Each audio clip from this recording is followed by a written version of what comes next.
The fans are not sad today. They are angry. Not the kind of frustrated after a bad result angry, T.O. I mean the deep simmering, we've had enough of this kind of rage that's been building for months. And what's interesting is that the anger isn't really about Betis. The 1-1 draw is almost secondary. What's dominating the comments is this overwhelming feeling that the entire system is working against Real Madrid, and that the club is doing nothing about it. One fan put it perfectly, he said, and I'm translating this directly. As long as they keep robbing us like this, I don't even want to know about the game. Playing badly isn't a crime. Robbery is. Corruption is. And the lies from the press should be illegal too. 67 upvotes on that comment, Maria. 67. That comment captures something real. There's a section of the fan base that has completely disconnected from the football itself. They're not analyzing Arbelo's lineup choices or Mbappe's positioning. They're in full institutional rage mode. And then another fan comes in and says, directly translated, Florentino, the Madridismo is fed up with the corruption and fed up that the club is doing nothing about it. All caps on nothing, Maria. 6 angry emojis. This person is not okay. Look, this corruption narrative has been building for a while. The Negreira case involving Barça, the Tebas-Barça connections, and every time Madrid drop points in a game where there's a questionable decision, it reignites. After Betis, it absolutely exploded. But here's what I find genuinely interesting. Another fan actually tried to add nuance. He said, these players have been suffering referee decisions against them for a long time, week after week, and seeing that even when you give everything, it doesn't matter. He was almost defending the players for their mental state, blaming the system rather than the squad. Which is a shift from last week, when the comments were all about Mbappé being lazy or Vinicius being inconsistent. Now there's a chunk of the fan base that's redirecting that frustration upward, toward referees, toward the federation, toward the club leadership. Madre mia, the UCL comment that got 72 upvotes. 72. Someone said, I can't bring myself to criticize Real Madrid. We've won 6 Champions Leagues in 13 years, and every year in Spain we get robbed. The Negreira Barça case and the Tebas-Barça situation have us in a bad place. That's the most upvoted comment in the entire dataset, Maria. More than anything about the match itself. That's telling. When the most resonant comment is about institutional corruption rather than the actual football, it tells you where the emotional center of the fan base is right now. They're not in football mode.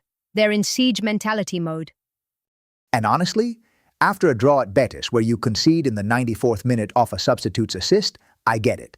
Hector Bellerin, off a Lo Celso assist, right at the death. That is absolutely brutal. Vinny scores at 17 minutes and you hold it for over 70 minutes and then gone. The stats from that match are also worth noting. Betis had 17 interceptions to Madrid's 5, 573 passes to Madrid's 536. Madrid were not dominant. And when you look at the broader picture, 1 win in the last 6 matches, the end of the Arbeloa effect narrative that's circulating in the press is going to feed right back into the fan anger. Venga, let's talk about La Liga because there's a really interesting dynamic in the comments around the title race. And it's not what you'd expect. Go on, because I saw those comments too, and they're kind of fascinating in how resigned they are.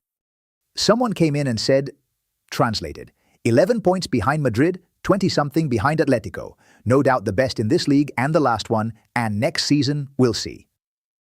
This was clearly an Atletico or Barça fan trolling, but the Madrid fans' responses? Almost no pushback. Which tells you something about where the confidence level is. And then another comment that's aimed at Madrid fans generally. How easy you find it to win leagues, and how hard to win the Champions League. I wonder why. That one's pointed. And again, not a lot of angry rebuttals from Madrid fans in the thread.